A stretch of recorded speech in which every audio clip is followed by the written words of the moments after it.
It's my understanding that the families have taken home tobacco from the graduation, and now, with any luck, they have been planted and they are in a position to begin to be harvested and cared for in a really beautiful way. And so first of all, I'm going to talk about where tobacco comes from. And as Haudenosaunee people, it's part of our creation story that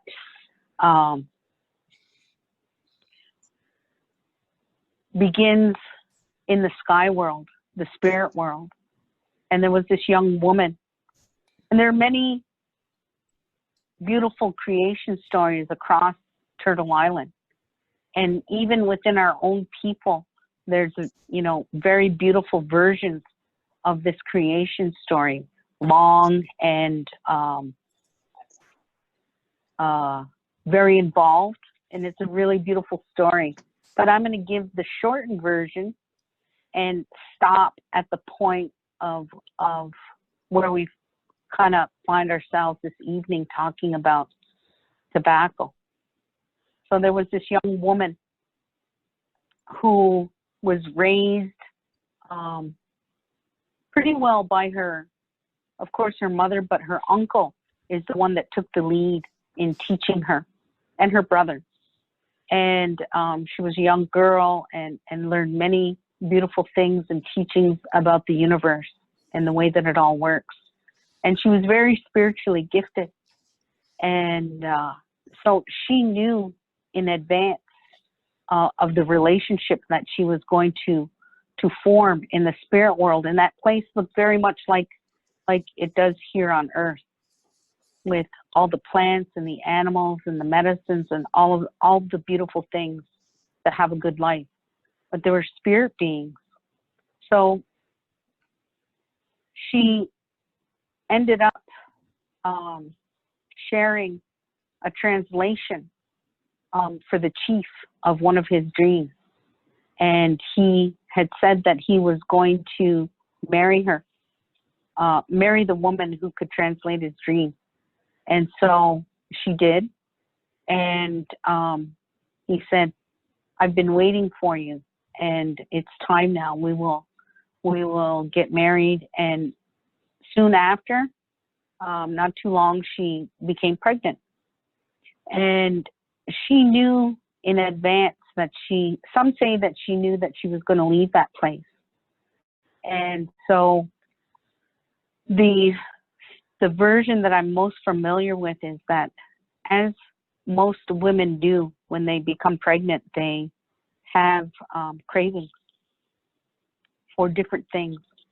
And as chief, he was the keeper of this beautiful tree in the sky world. And he was the only one that was allowed to touch it, to take anything from that tree, although he never really did, but he was the one responsible for it, and he cared for it. And so she couldn't help herself. She knew she had to have something from that tree, and she wasn't going to take any leaves or any of the fruit or even the bark, because he knew every inch of that tree. So she decided that she was going to dig at the bottom of that tree and maybe get a piece of tender root. And as she dug around, that hole gave way, or the earth gave way and made a hole. And she began to slip through. And as she was sliding through that hole, she grabbed two things. One was the strawberries, which is the leader of medicines. It's the first to bear fruit. And the other thing that she grabbed was tobacco. And she fell from that place high in the heavens through that hole. And she could see something shiny down below her that resembled water. And it was the winged ones that came and noticed her first, because they were flying high. And they saw her and they said, hey, let's go check that out. And as they approached, they knew that this being coming from the sky was going to be hurt if they didn't do something, because it was still quite a distance to the bottom.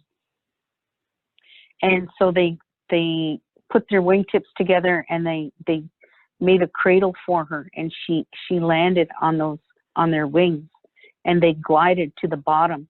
And as they approached the bottom, which was water, they called to the grandmother, the great sea turtle, and she rose up on her with her large shell and floated on the surface, and they gently placed her on the back of that shell. And so she was really grateful to all the water beings, the winged ones, the waterfowl that caught her, and the animals began to gather around. And she was grateful, and she visited, but after a while she became very sad. And they said, we don't understand. We're doing all that we can to take care of you and to keep you company. And she goes, it's not your fault. It's just that where I came from, it's really beautiful, and there's water up there too, but it's not all water. There are other things. There's soil, and things grow from that. And there's trees, and there's plants, and there's and many other animals as well. And so as she was describing that place, the animals, they said, we think we know where there's something what you're talking about. And so they took turns. First the beaver went. I'm the biggest, I'm the strongest. I have this tail. I can go and get some for you. And of course, the beaver was gone for a very long time. And then the next thing you know, that they could just see the bubbles. And then that beaver came up, and he didn't make it. He drowned. So the otter went next and says, well, I'm a really strong swimmer as well. I'm pretty sure I can do it. And the otter took his chance, and the same thing happened. He was gone for a very long time, and then he floated to the top, and he didn't make it either. And the next one was the muskrat. And the muskrat said, well, I'm not very big and I'm not very strong, but I see how you're suffering and you're so lonely and sad, and I just love you so much. I'd do anything for you, and I'm going to try now. And she couldn't believe that the littlest one would be so brave as to try what the bigger ones had failed. So the muskrat went down, and he was gone longer than the others. And for sure, they didn't think that he was going to make it. And finally, they saw the bubbles, and he came up. And in his paws and in his mouth, he had dirt. And with his last breath, he spit that out, and she took a little bit from his little paw and his mouth. And she was very sad that he had given his life for her. And she began to sing and to dance. And she put that soil on the back of that turtle, and it began to move around. And she followed the direction of the sun. And as she danced and sang, underneath her feet, that soil spread, and the turtle grew. So that's why, of course, our people call this place Turtle Island. And so then, it was time for her to give birth. And during this process, space and time means very little. And it wasn't too long, and she gave birth to a daughter. And this daughter, became older and matured and went through a process of the change into womanhood. And she was visited by the spirit of the west wind. And the mother knew that that's what had happened, that a spirit being had visited her, because she found 2 arrows crossed on her chest one morning. And sure enough, the young woman was pregnant. And it was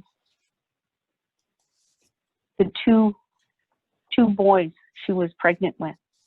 And one took its time and was calm and gentle, and the other one was very aggressive and would sometimes give her difficulty while she was carrying.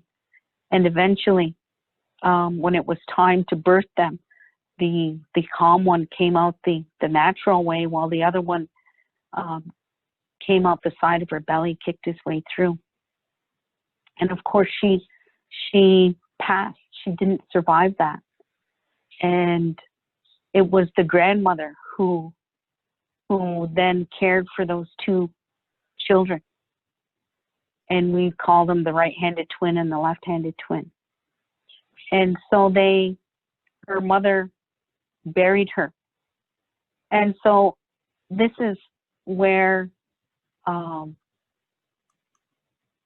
it gets interesting. So from her body rose corn, beans, and squash, our sustenance, the three sisters. And they say from her fingers, that became potatoes. But the thing that came from her mind was tobacco.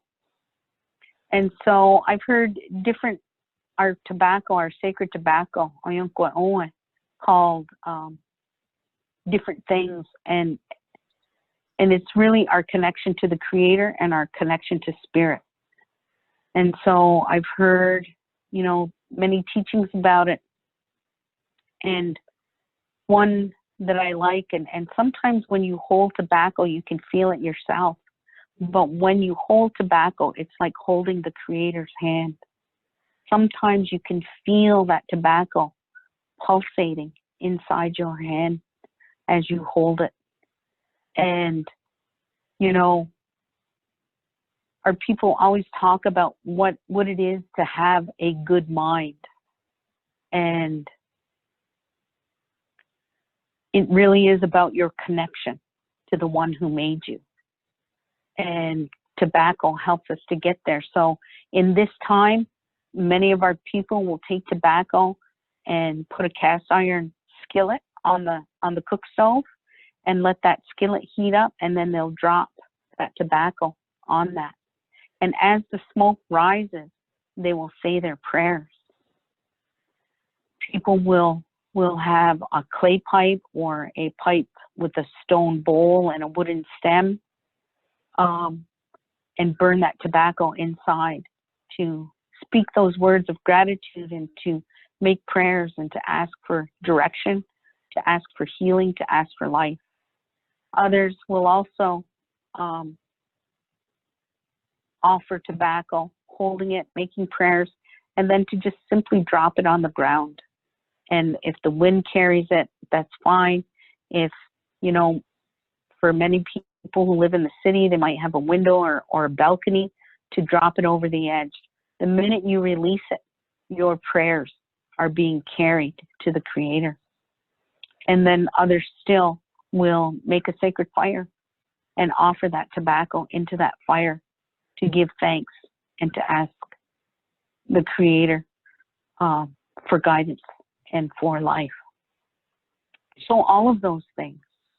And it's tobacco that brings us to that point of having that good mind. The stronger your connection is to the Creator, to the Spirit, to our ancestors, the more clear and positive mind that you'll have. And so, I often get asked, where did tobacco come from? So I always tell people it comes from the sky world. It comes from the spirit world, because their people have kept those seeds. They never interfered with its DNA to cross it with other kinds of tobacco, and have held on to those seeds through time, through the ages. And so some of the teachings is that when do you plant tobacco? When do you start it? So some would say when you hear the tobacco the thunder in the early spring. So it's really interesting that today has been a thunder day. And people will sometimes also call it thunder tobacco. And we've been in many ceremonies with different nations, in Ontario and New Brunswick, in the East Coast, to the west, Northern Ontario, Manitoba. And what the spiritual leaders often say is that when they use our sacred tobacco, in their pipes, they say that the connection is instant and immediate, and the messages that come are crystal clear when they use the sacred tobacco. And so the old people will also call it the real tobacco. And it's not that commercial tobacco. We can't use it to make prayers with. It's just that we have to use more of it because it's been changed over time. And of course, it has all the chemicals in it. So you would use more. The sacred tobacco is pure, and you don't need to use that much. You can use a little pinch. So in the early spring, like in that transition time of winter and spring, when those first thunders come, that's when you seed the tobacco. You get your tray and you seed it just as usual. The blossoms of the tobacco plant will close up and to form a pod, and inside that seed pod is the seeds. They look like poppy seeds, and there's hundreds inside. And a single seed virtually could be a single plant. So you could get, 100 plants out of one seed pod. But what I like to do is to take seed pods from different plants, and to seed the tray and to use more than one pod, because sometimes, afterwards you're not really able to tell, unless of course you keep them separate, which seeds are the strongest. And you sprinkle the seed on the soil, and you keep it watered and give it good light. And of course, like what I've noticed over the years is that tobacco will sprout. Like you'll begin to see little fuzzy green things in a week. In as little as a week, it will break the soil and take root. So it's really an amazing process. So some would say too that the tobacco, I'm going to turn my phone so I can use my hands here. I don't know if it'll work. Okay. So when the tobacco, like how corn sprouts and it has the two little things, it has the main shoot and comes over like that. That's when those leaves are big enough, the plant is big enough, and they kind of touch the soil. Then you can transplant it. And it's a process. You have to make them hardy because they're really delicate. They need the sun, they need water, they need love. And as they get stronger, then you take them outside during the day as it gets warmer. But you have to bring them in at night, because if the frost gets it, what'll happen is it will destroy. Tobacco will not tolerate a frost. It will just turn to mush. So you have to be really in tune with what's going on outside on the land. When you're getting ready to get them into the ground, the soil should be fairly warm, and come late in the year, like for your last harvest, you have to be mindful of when that frost is going to come and to bring it all in before then. So let me see. Okay, 7:30.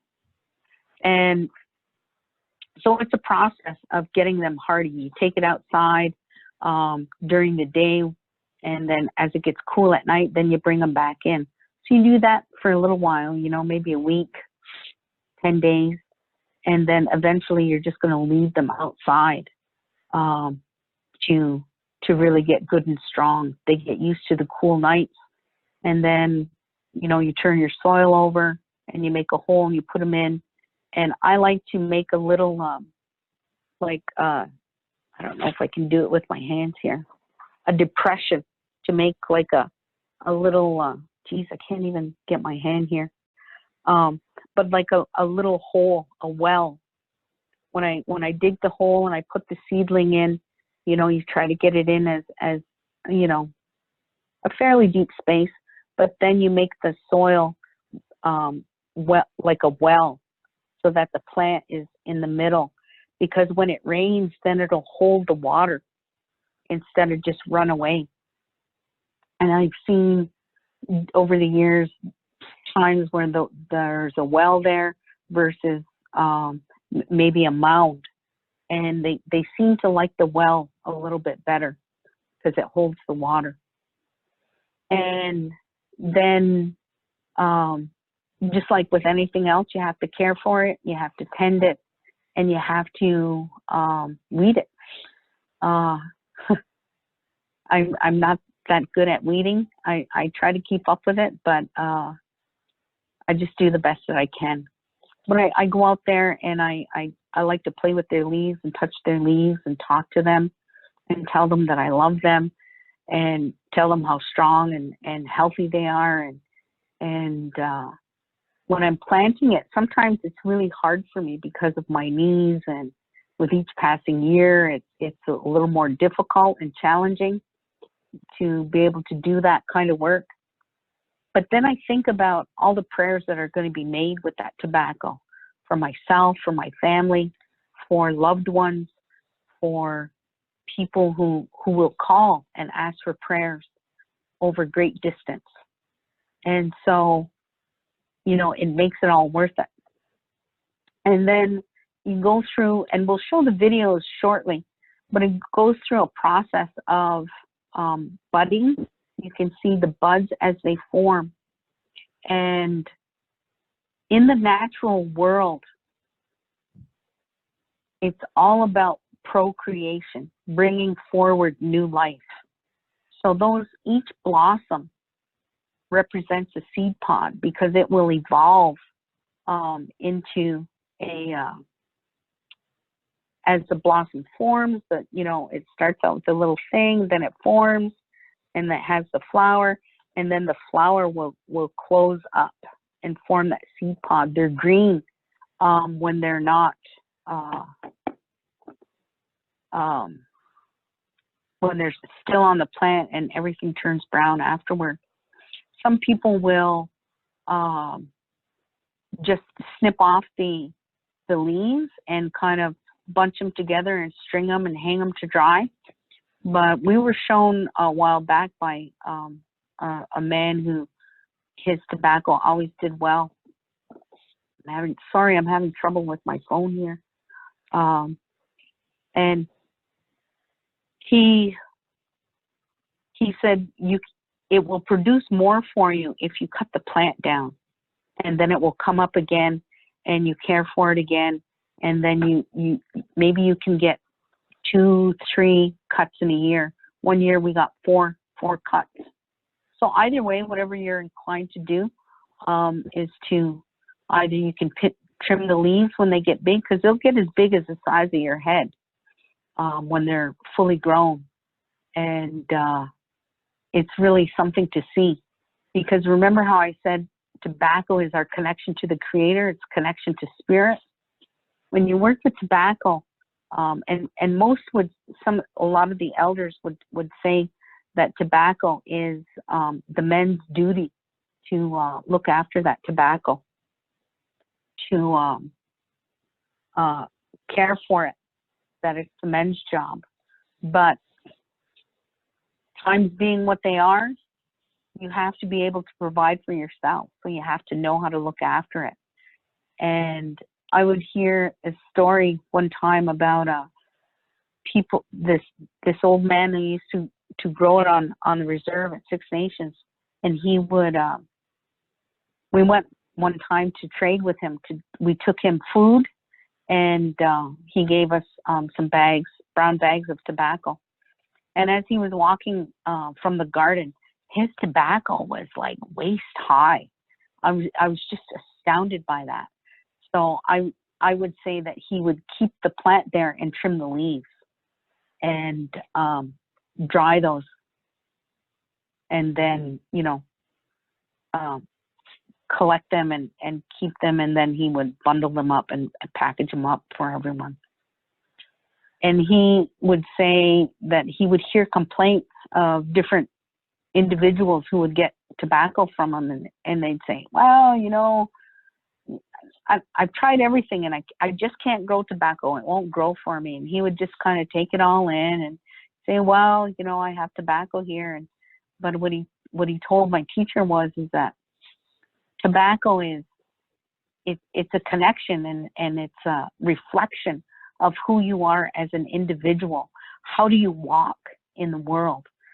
Do you, do you work to carry a good mind? Are you kind, and you caring and giving, and all of those things? That tobacco, it'll grow for you based upon the nature of your character. So I thought that was really interesting that he would share that story with us, in that, how it won't grow for people. So don't get discouraged. It's trial and error.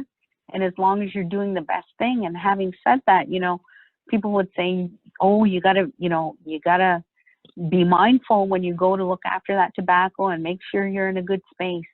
But I'll tell you something, we could have a hard day at work, and the family is just the demands of really great, and cooking and cleaning and childcare and all of that kind of stuff. And for some people, taking care of the family also means taking care of the elders at the same time.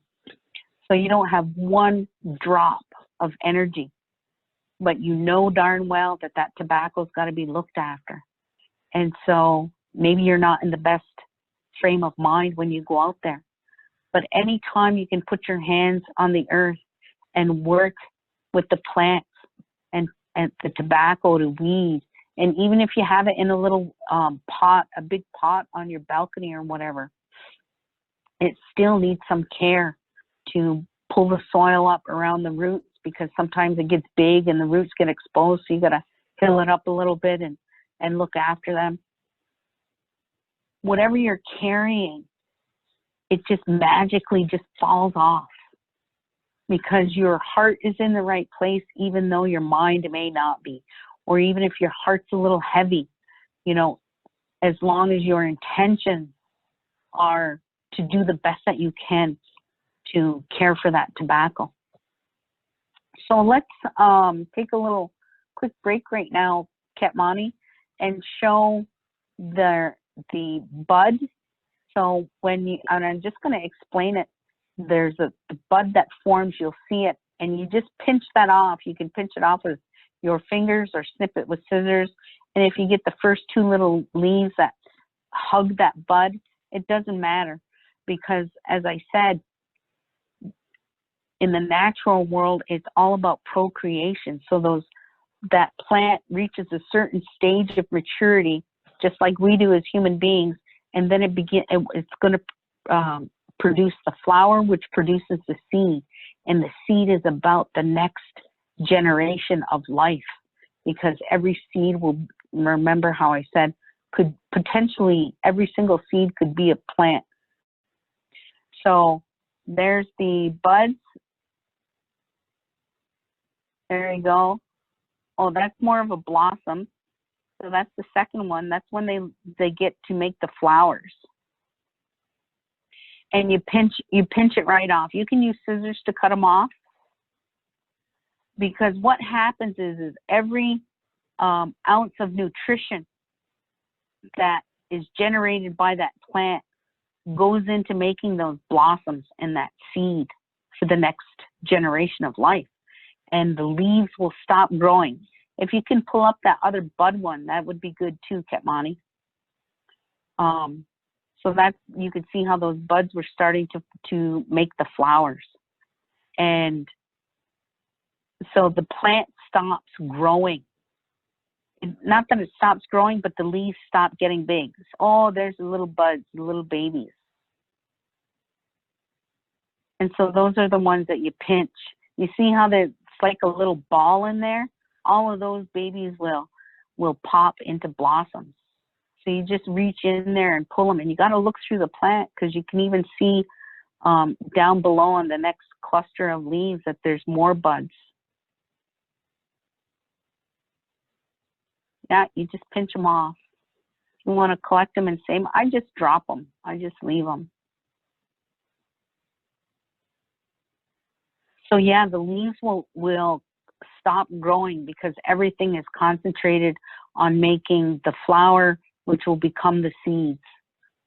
So you can get a few more weeks out of your plant. You could get maybe 2 more weeks of growth, and you'd be surprised at how fast that tobacco will grow with water. And once you plant them, you have to be really diligent and plant them, water them every day. Not overwater them. If you give them too much water, they'll turn yellow and they won't make it. And so like in the heat, high heat, about 3 weeks ago, 4 weeks ago, I watered them every day. And then after a while, I would water them every other day, give them a chance to dry out, and then water them again. Man, they just love it like that. And they just took right off. And then I have a couple more videos, quick little videos of where you cut them at the bottom of the plant. And you'll see like there's the stalk and the leaf and there's a little sprout that will come out in that little area. So that's where that's going to be a new stalk. And so you cut above that.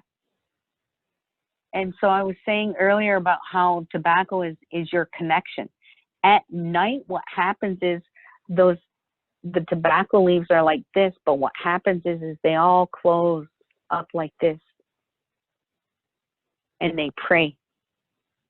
And they'll stay like that in the morning till that sun gets pretty high. Then they open back up. So they give thanks in the morning and they give thanks at night. All right.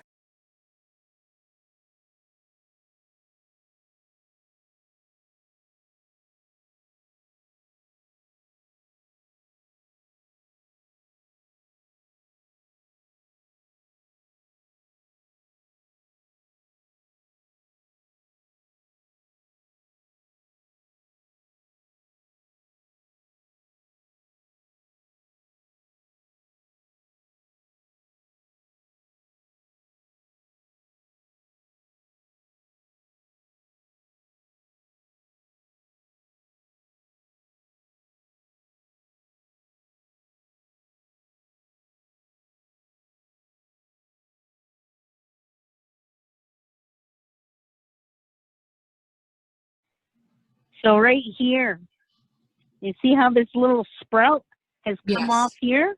Yes. This is where you cut above the little sprout. Okay. So on the big plant, here's a big guy right here. Down here is a little sprout. You see him? Yes. Yes. You cut him here. Okay. Just above it. And then this little thing will be this whole big stalk. Because all of these plants have already been cut down once. Nice.